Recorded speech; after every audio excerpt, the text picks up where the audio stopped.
welcome to this podcast where we have a great time of growth and learning from great leaders. My name is Dr. Michael Koku. Welcome to this Leadership Advancement Mentorship podcast.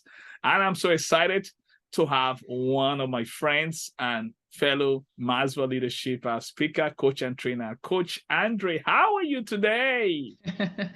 I am well. Thank you so much for having me. Oh, yeah, great. You're worth having.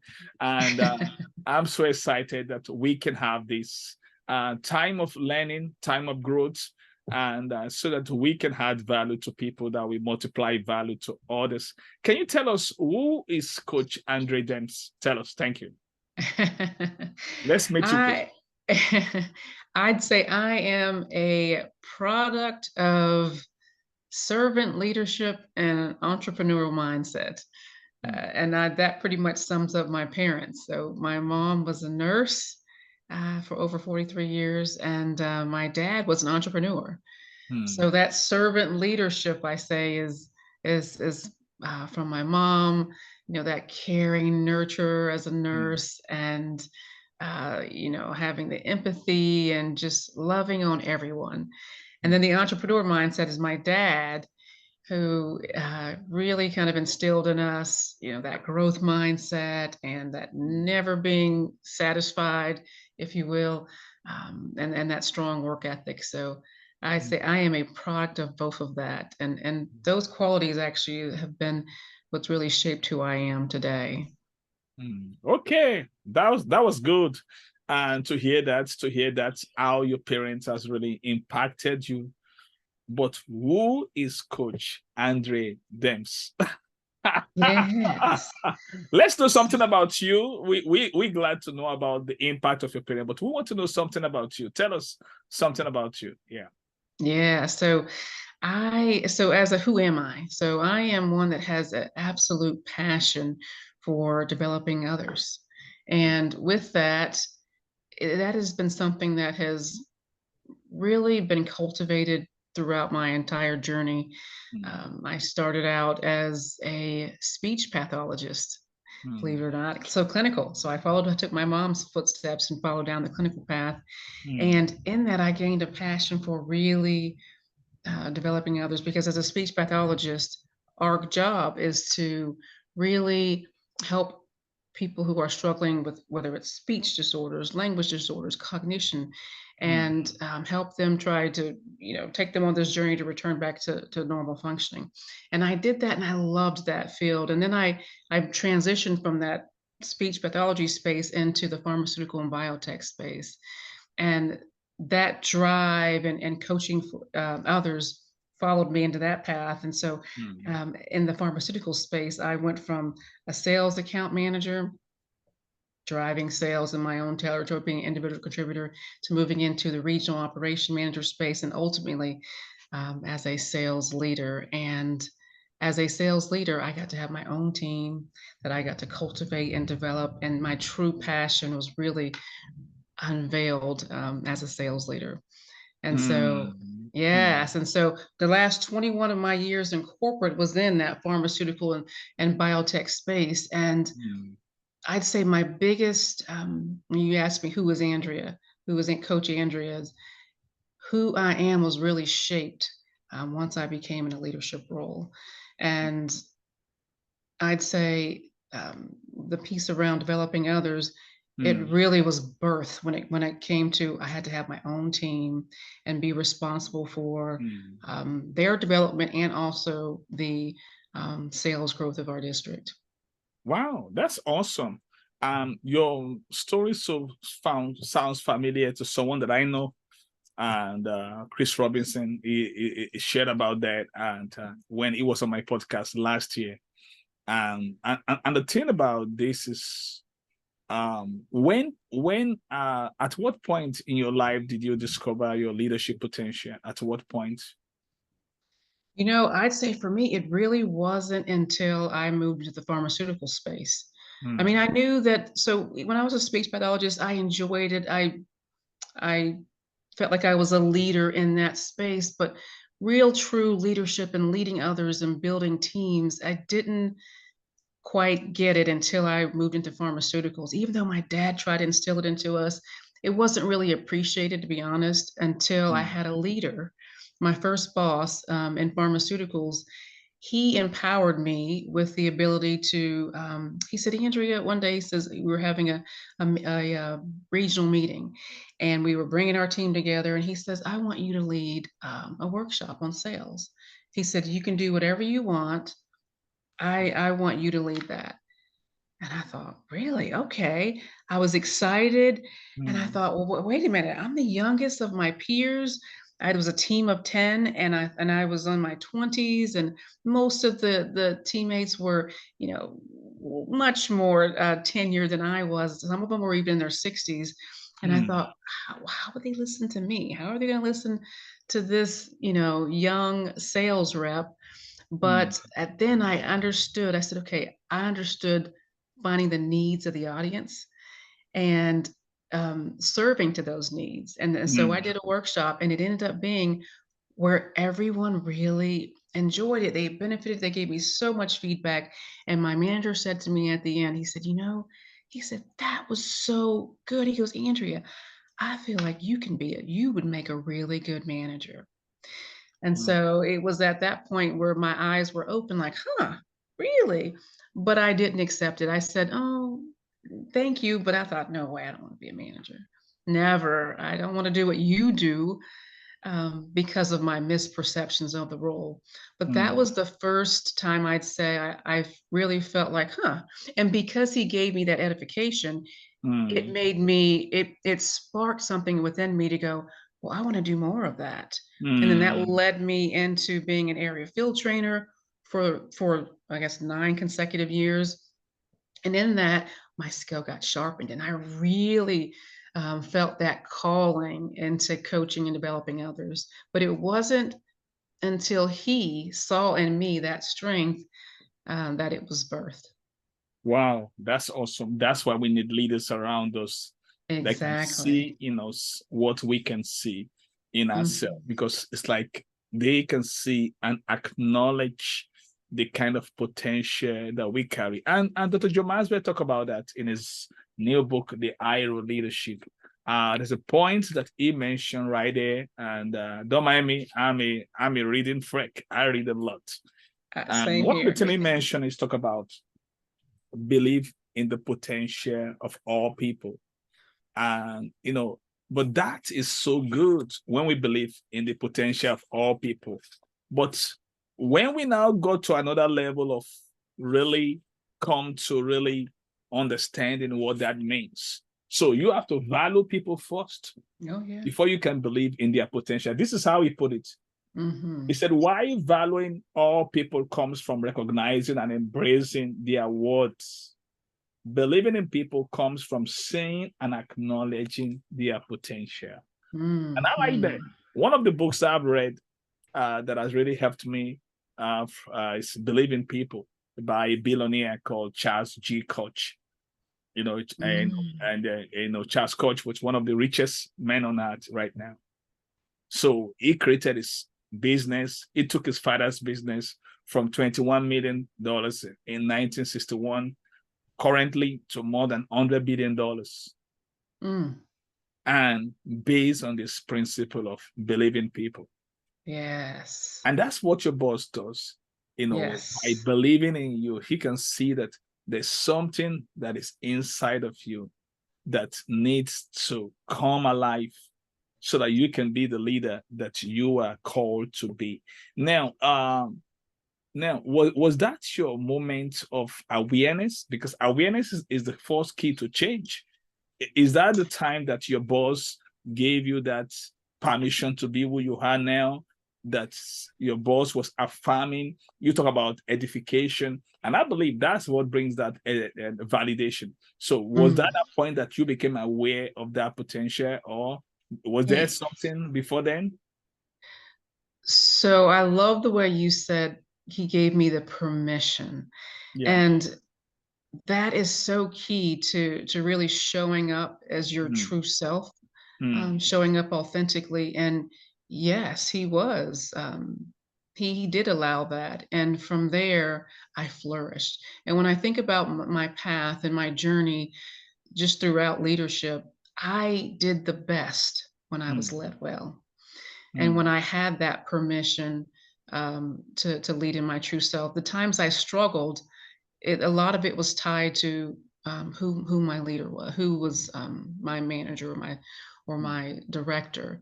It was tied into the leadership above me. And mm, so, to your point, yeah, mm. the beauty, the butterfly, if you will, Yeah. is unleashed um, Mm. Wow, when that's we awesome. are allowed to Yeah. show up authentically. Mm, And that's part of my business, and that's why part of my logo is the butterfly, because I really believe in the power of transformation, mm, mm. and a lot of it stems from how you're led. Wow, that's awesome. Now, I'm glad to hear that your story was really very inspiring, because we need to see when we believe in people, they flourish. Mm-hmm. But when we don't believe in people, they perish. Mm-hmm. Because believing people begins with a leader having a vision. It takes a leader that has a vision to believe in people. Because when you have a vision and you believe in people, and you have a vision of their capacity, what they can do, what they have, in store for them for their future, and you begin to call that leader out of them, it makes all the difference. So the question is, after you have that permission, you get that awareness, what did you do to develop the leader within you? So the next thing would be to really uncover, well, what are my strengths? So I do understand. Okay, now I'm leading others, and people are changing. I'm seeing the transformation. I'm seeing people saying, "Oh my gosh, I did what you taught," and then I went and here's the difference that it made, and that helped fueled. Okay, well, let's cultivate that. Let me sharpen my skill, if you will.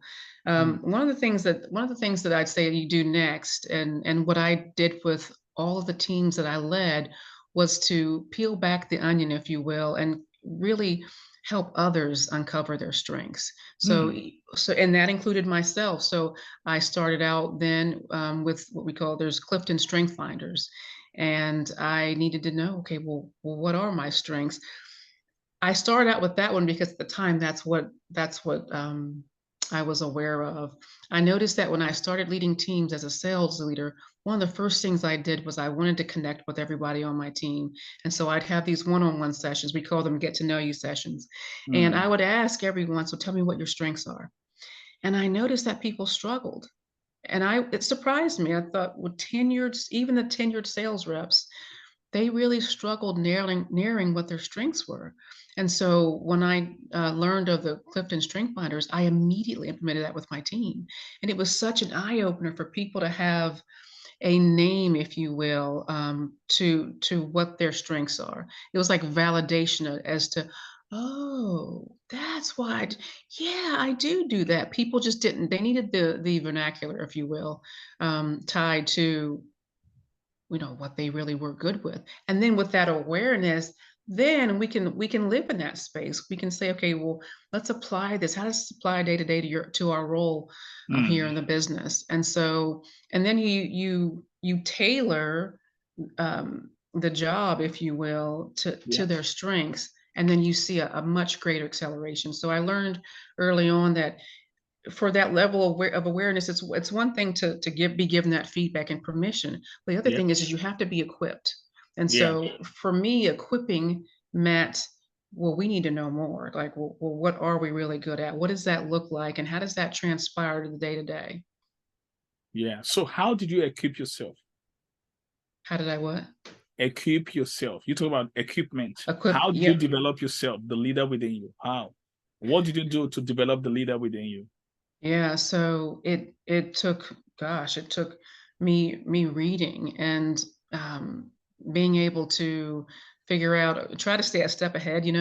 As a leader, they say you see more and you see before. And I really had to hone my craft. And I got a mentor.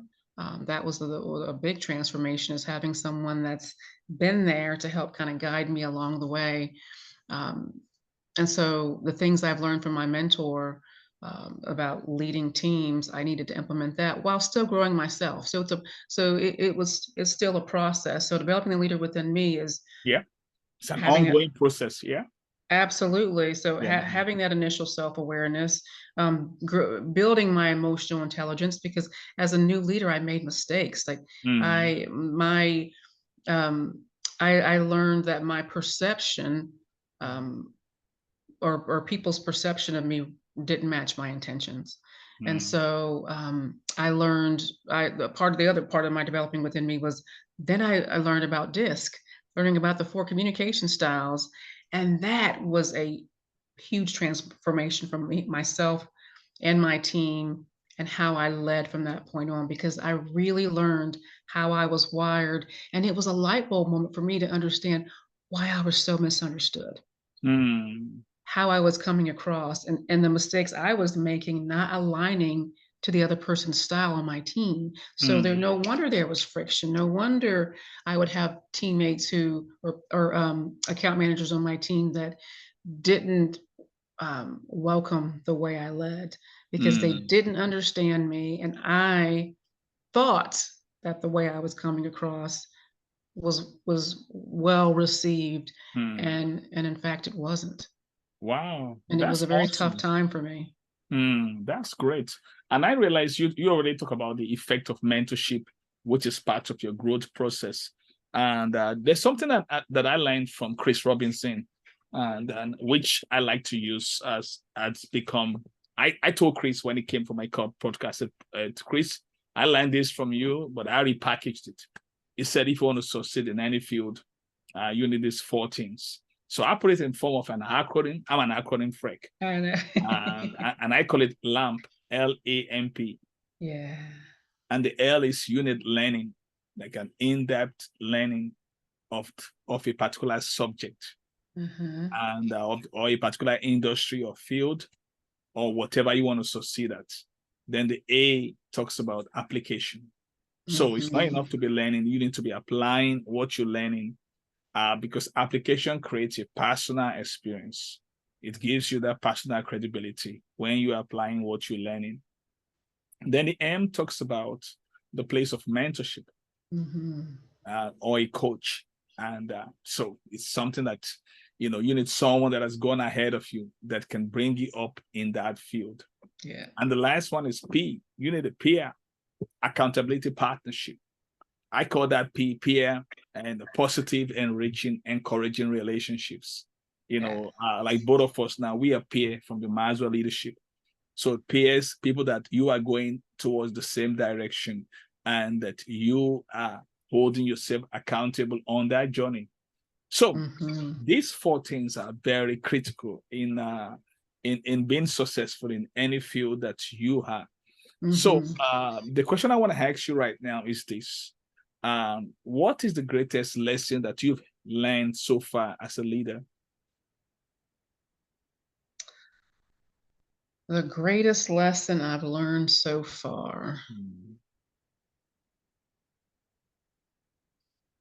I'd say the biggest thing for me would be um, to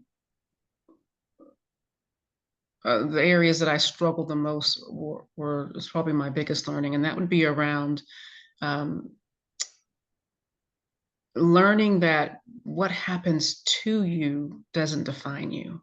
Mm, That has been pivotal, because as a leader, I encountered times where, like I mentioned earlier, I had great intentions. I thought I was leading well, but it wasn't received that way by some on my team, and it led to um, some uncomfortable situations, and I got stuck and letting that affect my confidence and letting that define who I am. So mm, I'd let a mistake, or someone's negative perception of me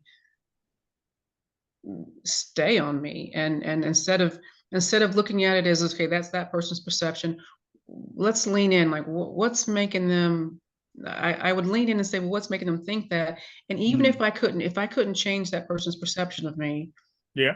I'd struggle and I'd carry that burden, if you will. Mm. And it wasn't my place to carry. And it, it, it would bother me the fact that, gosh, well, why? Well, that's not what I intended. I apologize. Yet that person's still carrying it. They're still criticizing me and being critical of everything or watching for every little thing that I do and waiting for the next mistake. And so my learning is okay, looking back, it's like, I wish I knew then that that I had the courage to stand in my truth and to Mm. know that that thing that happened doesn't define you. Wow, that's awesome. That's great. And I like that because it's such a great thing about it's not what happened to us, but how we respond to that. Yeah, Yeah. and so many people are stuck there. Yeah. So many people are stuck there. Yeah. And so Mm. my passion is around coaching people like who were like me, and they Mm. get stuck. And the That's right. problem with getting stuck is Mm. you can't transform into that butterfly, Yeah. right? Mm. If you're allowing that to define who you are. You know, they say Mm. water what you want to see grow. Mm. That's true. That's true. And Wow. My last question is this. Are you ready for this? that's again. I What hope I'm is ready. what is the greatest advice that you have received and who gave it to you? The greatest advice I've ever received. And who gave it to you? I'd say um, that's a tough one because I've been given some good advice from a lot of people. I'd say the greatest advice is the most simplest advice, and it's from my mother. She is a light. She is just a true light, and she's always um, encouraging us. And the advice is show up. So this is the way it's said. Um, if it doesn't align with who God says you are, then don't Mm. believe it. Mm. Mm. If it doesn't align with what God says who you are, Mm. then don't believe it. Mm. Mm. Mm. Yeah. And had I remembered that Mm. during my entire leadership journey when I worked in corporate, I I would have probably even accelerated it that much faster Mm. because I wouldn't have been as stuck Mm. as Mm. many times as I was. Wow. Wow. That's awesome. Wow. Very great. It's been a great time with you, Coach Andre. I wish we could continue to learn and learn and learn some more. Yeah, So this has been great. how can people find you? Yeah, it's just like people are hearing you. They just want to know how they can get connected with you. How can they find you? I know where to find you. So how can people find you? Yeah, so whether they come to the fastest way probably be on LinkedIn.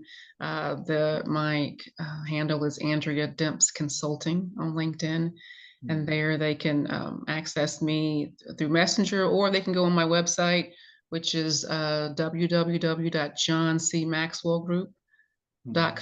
www.johncmaxwellgroup.com/Andrea Demps. Wow. It's been a great time with you. Thank you so much for adding value to our leadership community. And it's been great learning from you. And so here you viewers, I believe this has really helped as you tap into the journey of Coach Andrea Demps. And until I come your way next week with another great leader, always remember, it's not enough to learn. We need to put into practice what we are learning, which is the key to transformation. Thank you. See you next week. Bye-bye.